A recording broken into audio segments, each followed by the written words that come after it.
बिस्मिल्लाहिर्रहमानिर्रहीम।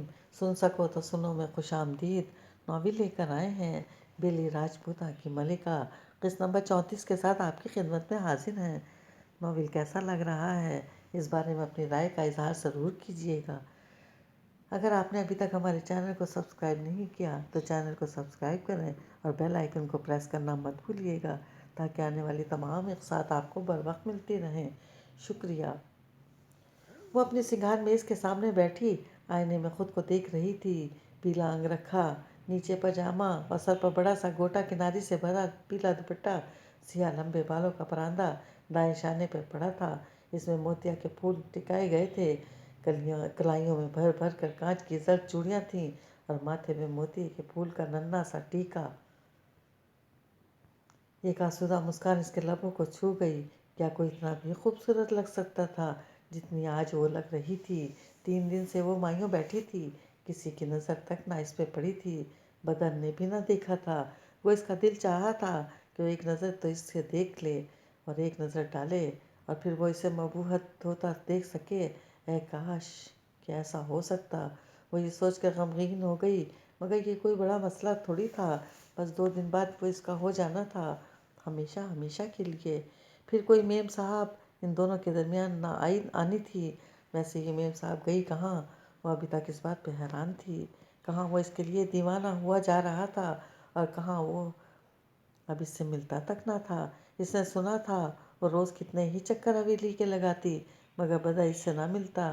फिर जब से इन दोनों की शादी का शोर उठा, ढोलक बजने लगी, इस दिन के बाद मेम साहब हवेली नहीं आई। अच्छा ही हुआ, जो भी हुआ। वो खुश थी, मुतमईन थी, बेफिक्र थी। इसकी कुल कायनात बदर ही तो था। वो इसे मिल रहा था, इसे और क्या चाहिए था भला। वो मगन सी चांदी के मनकश परात में पाँव डाले बैठी थी जो अरक के गुलाब से भरी थी और सतह पे गुलाब की पत्तियां बिखरी थी। इतनी कि टखने से नीचे इसके पाँव पत्तियों से ढक गए थे। वो होले होले गुलाब की पत्तियों में उंगली से लकीर खींचती तो जर्द चूड़ियाँ खनक उठती।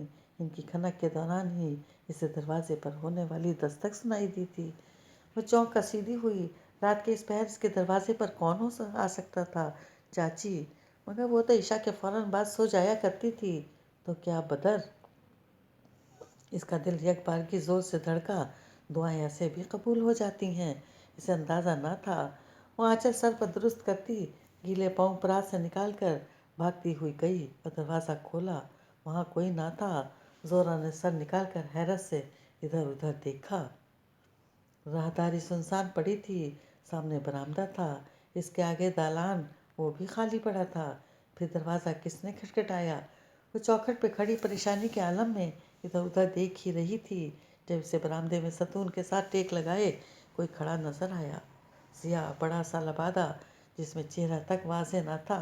वो दौड़ कर पीछे हटी। इसी पल इसने देखा वो जो कोई भी था इसे इशारे से अपनी जाने बुला रहा था। वो घबरा कर वापस अंदर होने लगी। चाची ने इसीलिए तो हाजरा से कहा था कि इसके साथ रहे, वरना माइयों बैठी दुल्हन को जिन भूत सताने लगते हैं। मगर हाजरा की माँ बीमार थी, सो वो शाम को ही चली गई थी। शिश, इधर आओ। सियाह लबादे में से आवाज़ आई।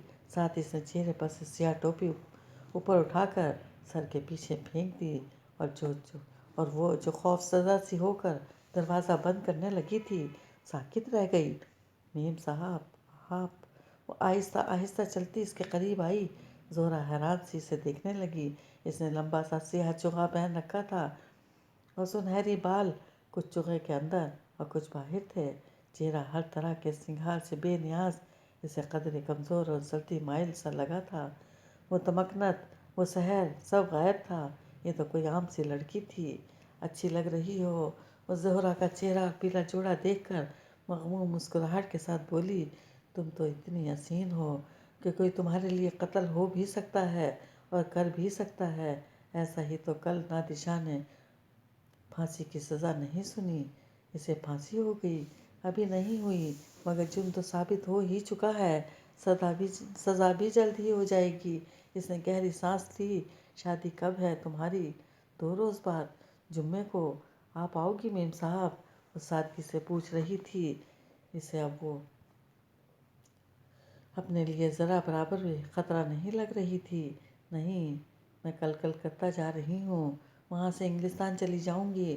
تم سناؤ، تم خوش ہو؟ زہرا کو لگا اس کی آواز آنسوؤں سے رندی ہوئی ہے۔ جی، وہ بوقت مسکرائی۔ اور بدر، وہ خوش ہے؟ اس نے یوں ہی اس بات میں سر ہلا دیا، حالانکہ وہ تو 3 روز گزرے اس سے ملی بھی نہ تھی۔ اچھا، وہ پھیکی سی ہنسی ہنس دی۔ بدر سے اب کب ملو گی؟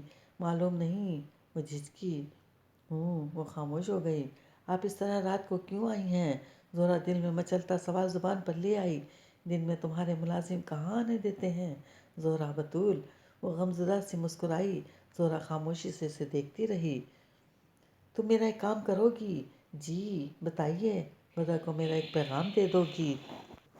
زہرا کے دل کو کچھ ہوا جب وہ اس کا ہونے جا رہا تھا، اب بھی مگر وہ انکار نہ کر سکی۔ بتائیے۔ تم فکر نہ کرو، میں اسے تم سے چھین نہیں رہی، وہ تمہارا ہی ہے، تمہارا ہی رہے گا۔ بس اس سے کہنا مایا اس سے شادی سے اگلی رات ادھر اس جہاز پہ اپنے باپ سے ملے گی۔ اس نے ایک چٹھی اس کی طرف بڑھائی جس پر انگریزی میں 2-3 الفاظ لکھے تھے۔ اچھا، زہرا نے ناسمجھی کے عالم میں چٹ پکڑی۔ اور اس سے کہنا انسانوں کو جج نہیں کیا کرتے، ان سے محبت کیا کرتے ہیں۔ اگر تم لوگوں کو جج کرنے لگ جاؤ گے تو ان سے محبت نہیں کر سکو گے۔ بس اس کو کہنا وہ کبھی تمہارے ساتھ وہ نہ کرے جو میرے ساتھ کیا ہے۔ وہ زخمی سا مسکرائی۔